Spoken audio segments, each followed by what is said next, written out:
My name is Maria Chautegui. I am a senior fellow at the Income and Policy Benefits Center at the Urban Institute. My name is Breno Braga. I work at the Labor, Human Service and Population Center at the Urban Institute. This project focuses on economic empowerment.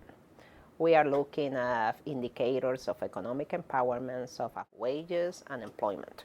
We want to know what routes of economic development best promote the economic empowerment of women. That is what this project is about. What we want to do with this project is to study the impact of this trade liberalization experience in Brazil on the gender wage gap in Brazil. In particular, we want to see if women are making more money compared to men after the trade liberalization.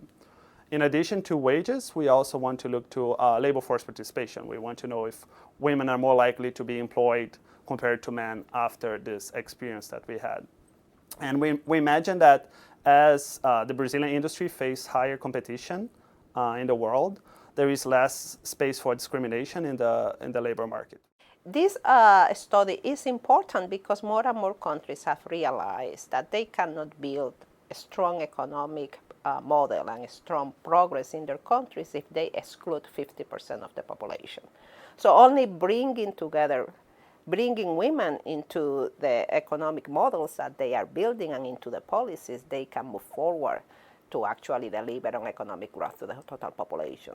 This research, it's important, I think, because other countries in the world are facing this dilemma to open to trade, right? So there is still big barriers to trade in countries like in Africa or in Asia, especially in developing countries. So people are asking this question, what's the gains from trade liberalization? And I think this dimension of women discrimination in the labor market is a dimension that people haven't thought about.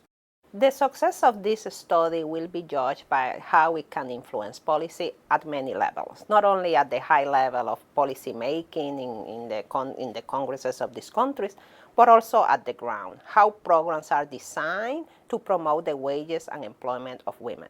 We have partners in Africa, we have partners also in Asia that is going to help us working with that to translate these findings into programs and interventions that actually can affect the life of women and can improve women's lives.